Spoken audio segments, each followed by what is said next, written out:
Yeah, my friends, one of the most important and mysterious characters in One Piece has finally appeared, and along with him, one of the biggest secrets in the entire series.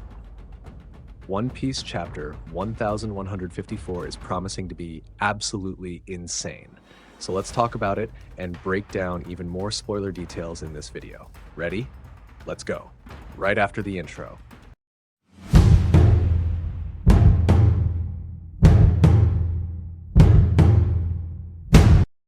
Hello everyone, welcome back to the channel, and tell me, is it too early to say we're facing one of the best chapters of the year? Well, before jumping into the initial spoilers, make sure to leave a like, subscribe to the channel, and turn on the notification bell. Chapter title, Unable to Die. Now, based on the spoilers so far, we still don't know exactly why it's called that, but I personally believe it has something to do with Loki. Could it be that he shares the same suicidal tendencies as Kaido? Cover story: Ocho takes Yamato to the grave of a hero from the West Blue who was raised in Ringo? Could Yamato's cover story finally be giving us some missing info from the Wano arc? Who is this hero, really? Could it be Jogoro of the Wind? He's definitely from Wano, and his body may have been stolen when Gecko Moria visited the country. In the chapter, after the Big Mom incident, Elbaf was hit by a series of disasters: fires, storms, and famine. I thought we might get more lore about Mother Carmel here. But who caused these disasters? Could it have been Big Mom herself? We're getting very close to finding out what unforgivable crime Big Mom committed against Elbaf. When the Giants, in desperation, were about to attack Ida and Hadrudin, King Harold returned just in time to protect them and brought foreign aid to help Elbaf. Astrida died of an illness before Harold's return. Meanwhile, Ida opened a bar in the underworld.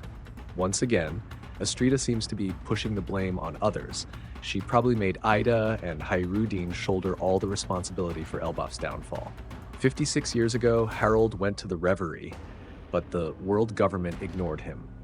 Back in Elbaf, Jarul spoke to Harold about a group known as Galila. The name might differ slightly.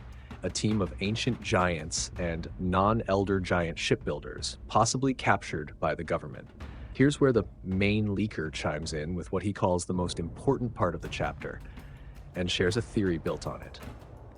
For me, besides Rox, whose design is brutal, the most interesting part of the chapter is this. 56 years ago, Harold went to the Leveille, but the world government completely ignored him. Back in Elbaf, Jarul told him about the Galila, a group of giants, both ancient and regular, who were shipbuilders and were captured, possibly by the world government. He believes it's no coincidence that this group of shipbuilding giants shares the same name as the Galila Company from Water 7. He's convinced these giants taught their techniques to the founders of Galila.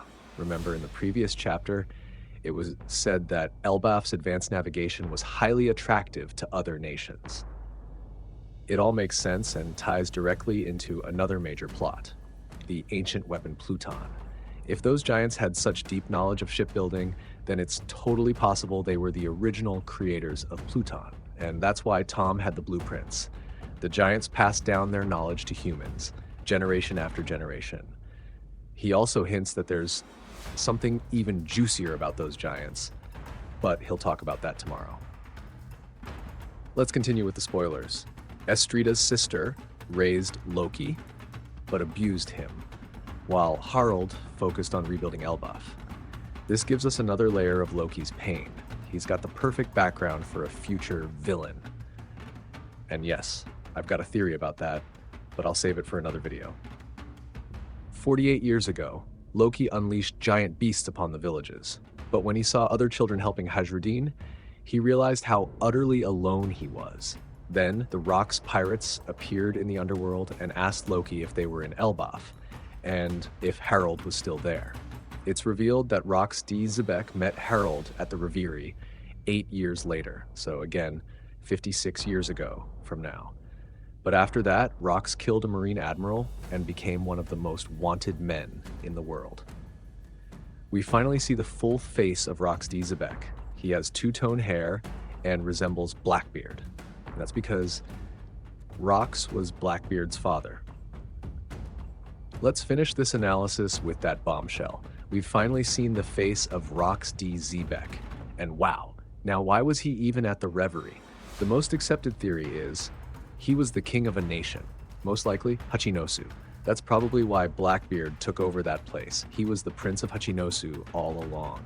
Now about Rox killing an admiral, it hasn't been fully confirmed yet, but the theory goes that a buster call was launched on Hachinosu after it became a pirate nation. And not only did Rox stop the buster call, but he also killed the admiral. That's completely insane, an absurd feat. And remember, this was before he even had his crew. That reputation alone might be what led Big Mom, Whitebeard, and Kaido to follow him and accept him as their captain. Now for the big reveal. Blackbeard is the son of Rox D, Xebec. So the first question is, why is his name Marshall and not Rox D Teach? Well, the answer is simple. Just like Ace, he likely chose to use his mother's surname instead of his father's to avoid being hunted. Most likely, Blackbeard's mother was a marshal, but he still honored his father by naming his ship after him. And something that really stood out to me was the parallels between Teach and Ace.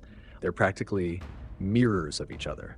Both had famous fathers, both carried maternal surnames, both had rival fathers, and both were adopted by Whitebeard. But one truly saw Whitebeard as his real father, while the other betrayed him. And finally, the hair of Rox D. Xebec. That two-tone hair might hold the answer to why Blackbeard can eat 2 devil fruits. Could they be descendants of a race with dual essences? Could Rox himself eat 2 fruits? It reminds me of Todoroki from My Hero Academia, who has a fire side and an ice side. Maybe Oda used a similar concept for the Rox lineage. So, some answers, a lot more theories, and this is just the initial summary.